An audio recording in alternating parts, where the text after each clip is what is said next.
Assalamualaikum Sobat Dengar, bersama Mimin yang kembali lagi di Pada Akhirnya Podcast. Bagaimana kabar Sobat semua? Baik? Insya Allah baik ya, amin. Nah, kali ini kita masih akan membahas isu viral di media sosial nih Sobat. Kalau dari headline-nya, Sobat Dengar bisa tebak nggak apa maksudnya? Yap, tahun depan itu kan tahun 2024. Wah, bau-bau pemilu ya, betul? Eits, tapi kita nggak akan bahas politik kok, karena Mimin juga belum ngerti banyak tentang hal itu. Pada episode kali ini, kita cuma sedikit bahas tentang tugas kita sebagai rakyat, ketika waktu pemilu tiba pada tahun 2024 mendatang. Lebih tepatnya sih, membahas salah satu fenomena yang seringkali terjadi pada masa pemilu. Ketika masa pemilu tiba, selalu saja ada orang yang memutuskan untuk golput, alias tidak memilih. Betul? Alasannya pun beragam. Ada yang merasa tidak mengenal seluk-beluk orang-orang dan partai yang mencalonkan diri, ada pula yang sudah merasa kecewa terhadap orang-orang politik, dan sebagainya.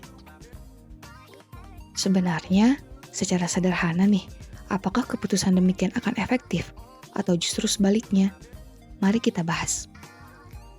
Ketika membahas pemerintahan, hal ini amat penting untuk suatu wilayah dan negara. Mengapa? Karena rakyat perlu pemimpin atau wakil rakyat untuk menjalankan sistem yang akan membantu keberlangsungan hidup masyarakat. Akan tetapi, kekecewaan yang banyak diterima rakyat pada akhirnya membuat mereka berhenti mempercayai seluruh orang politik. Tapi kalau kita berbicara sebagai muslim, kira-kira bagaimana tanggung jawab kita kepada Allah di akhirat kelak ya? Sebagai muslim, kita harus meyakini bahwa segala sesuatu yang terjadi di dunia ini adalah karena kehendak Allah, termasuk ketika kita masih berjuang dalam mencari pemimpin yang benar-benar amanah. Akan tetapi, apakah sudah waktu yang mendapat pemimpin yang ideal atau belum adalah kuasa Allah semata. Tugas kita hanya menunjukkan kepada Allah bahwa kita menginginkan pemimpin yang amanah. Maka salah satu bukti kuat yang bisa kita tunjukkan adalah dengan berusaha memilih pemimpin yang amanah.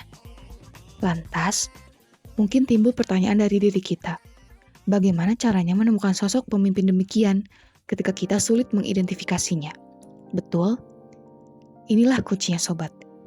Ialah melibatkan Allah dalam setiap urusan, termasuk ketika mencari pemimpin yang amanah. Memang, tidak ada pemimpin yang sempurna.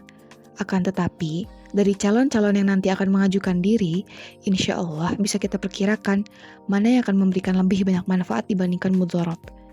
Kalau kita mau berusaha mencari tahu latar belakang, track record, dan sebagainya dari para pencalon tersebut, insya Allah akan muncul pencerahan kepada siapa hati ini akan condong. Disertai dengan doa dan sholat istikharah, kita akan bisa menentukan siapa orang yang akan dipilih nantinya. Tapi kalau sobat masih ragu nih sama kata-kata Mimin, mari kita belajar dari kisah semut pada zaman Nabi Ibrahim yuk. Ketika beliau dizolimi dan terjebak di tengah api, semut memutuskan untuk menyiramkan air walaupun tidak memberikan pengaruh. Selain itu, mereka juga mendapat pandangan sebelah mata dari cicak yang malah memperbesar api dengan tiupannya.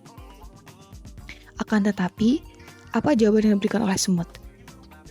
Setidaknya, mereka akan bisa bersaksi di hadapan Allah bahwa mereka sudah berusaha dan menunjukkan di mana posisi atau keberpihakan mereka.